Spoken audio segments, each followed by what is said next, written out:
Hello guys, if anyone's looking to maybe attempt this boss fight in this current year, 2024, or maybe they're going to try it in the new year, 2025, hey, happy new year, let's celebrate by trying to fight Mephistopheles. Yeah, right, I don't know. But hey, if you're crazy like we were and decided, let's go back to this 7-8-year-old game and attempt this, great. Good for you. This video might be helpful for you. There are going to be timestamps in this video, depending on what part of the video you want to watch. If you're not super familiar with how this game is, I'm going to, on the side of the screen, whether this way or this way, I'm not sure, is going to just display the maps and the process of getting to the Mephistopheles boss fight. Okay, so let's talk about the process. When Infinite Warfare first launched, it came out with one zombies map called Zombies in Spaceland. Great map. Every single map is great. I think they cooked with every map in this game except for the last one. I really don't like the Beast from Beyond. In order, it was Zombies in Spaceland, Rave in the Redwoods, Shall and Shuffle, Attack of the Radioactive Thing, Beast from Beyond. So you have to do all the maps Easter eggs. So every map essentially has a main quest that you can complete in the match. It's a mix of various steps and puzzles, things like that in the game, besides just surviving from a zombie onslaught. So you have to go through every map, do their Easter egg at least once. You unlock something called Director's Cut. It gives you 25,000 points to start the game with, and you get every single perk at the start of the game. There's a couple more things that come with that, but those are the main things really. Then you do it again. You do every single map's Easter egg again. Then you get access to kind of a separate boss fight called Mephistopheles.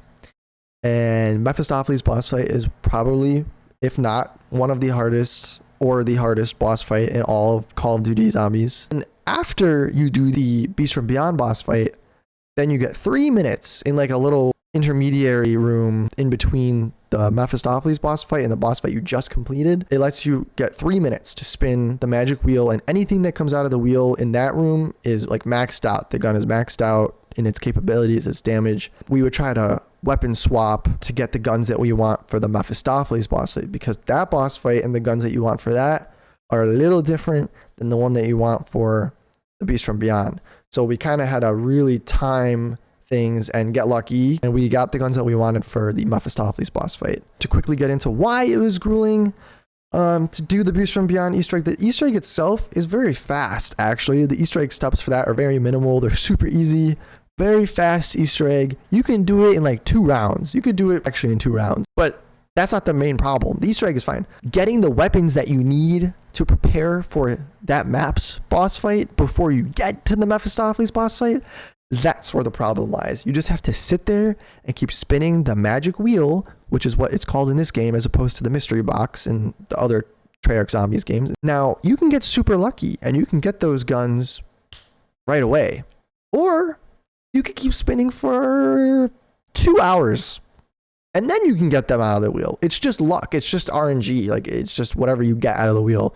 So sometimes some games we would be ready to go by like round 10.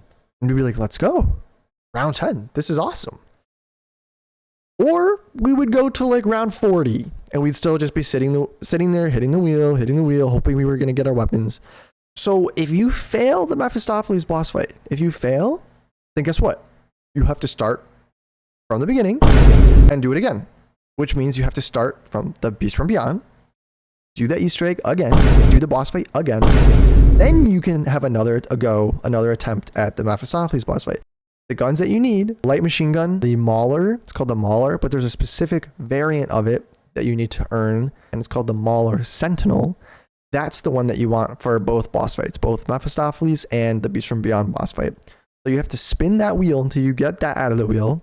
And for us anyway, we really wanted to get the Kendalls out of the wheel, which is basically when you double pack a punch your gun, which makes it stronger. It increases its damage output, its capabilities. Basically, it becomes a dual wield explosive pistol, and that's like a really, really good gun in the game. And we strongly preferred that over some of the other options.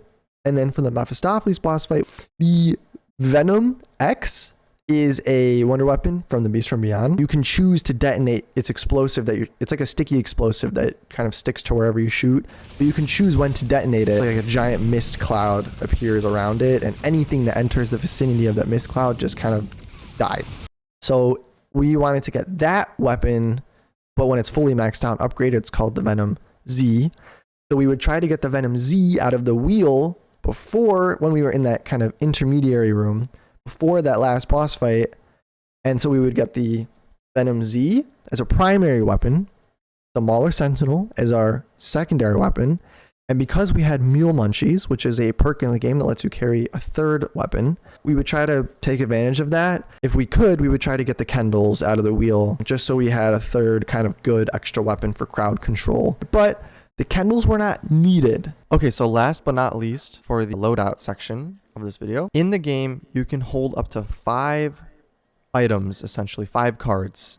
Upon activation, the cards will perform unique abilities. So for the Mephistopheles boss fight, I will show the cards that I used, and my friend used slightly different cards. So I used Twice the Pain, Reanimated, 5-second Muscle, Stimulus, and Explosive Touch. He used Evade and Medkit instead of Reanimated because he ran out of reanimated cards.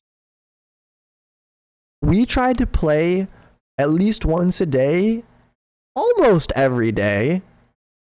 And it took us about, I think we figured it out because we compared some trophies. We didn't really keep track, but we looked at trophies that we earned on PlayStation. We estimate that it took us about like a month to a month and a half of just like basically almost doing it every day. There would be some days that we would miss, but there were also some days that we would do it like 2 attempts in one day. So I don't really have a great number. I just have an estimate, but we did it a lot. Let's just say Shmooey and I put in the work, and it did pay off. I will say it paid off. It's a great feeling to be able to say that we did it, because every second of that match is important. Like every little move, little mistake we make matters. Like we have to be so locked in to do this boss fight. It was crazy.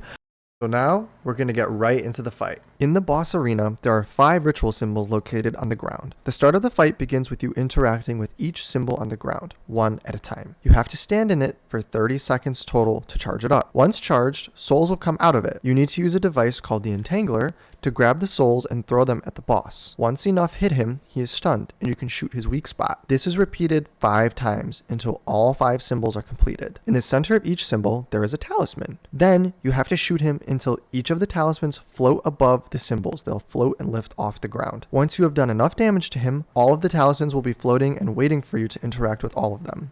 Once they are all activated, they will shoot lasers at the boss, holding him in place for you to lay into him with your bullet weapon.